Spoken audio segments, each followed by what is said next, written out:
Ай шырағым, қалайсың? Жақсы. Өздерің қалайсыңдар? Биыл сол тыныш бізде. Қысқа әлі азық жинамадық. Біз де жинап үлгермедік сол. Менде жақсы бір идея бар. Орыс досымызды шақырайықшы алдымен. Эй, русский! Чё? Ничего? А чё? Да, ничего. Эй, досым, мұнда келсей бір әңгіме бар. О, чё там? Қандай әңгіме? Не тема? Короче, жігіттер, әлі ешқайсымыз қысқа азық жинап үлгермедік, дұрыс па? Ендеше жағдай былай. Германияда керемет сәбіз өседі екен. Иә, сәбіз бәрімізде бар, иә. Бірақ Германиядағы жай сәбіз емес, бұл супер сәбіз. Бір жесең, бір апта тоқ жүресің. О, базар жоқ, қашан барамыз? Бүгін кеш батқанда. Келістік пе? Иә. Бірақ естеріңде болсын, Германия жай мемлекет емес. Ол қолындағы су қаруын ешқашан тастамайды. Сенбесеңдер, әні қараңдар.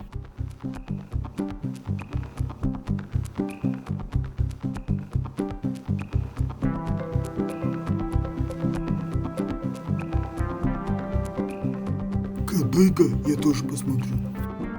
Ё-моё, неміс десе неміс екен ғой мынау.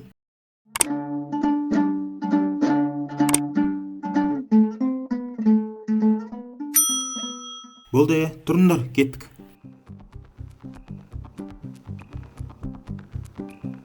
О, Германия ұйықта қапты. Өзбек бауырым, давай, сен бірінші. Хоп.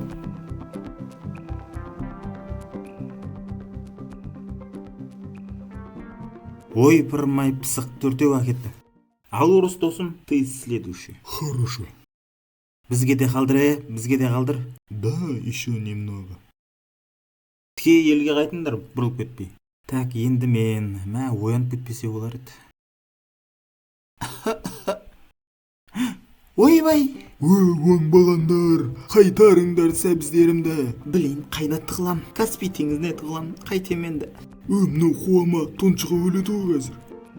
Қайда аналар?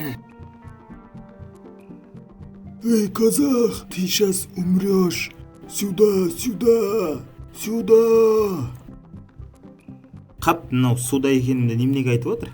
Қамыста, калеке, қамыста. Арнаға жазылып, тіркеліп кетіңіз.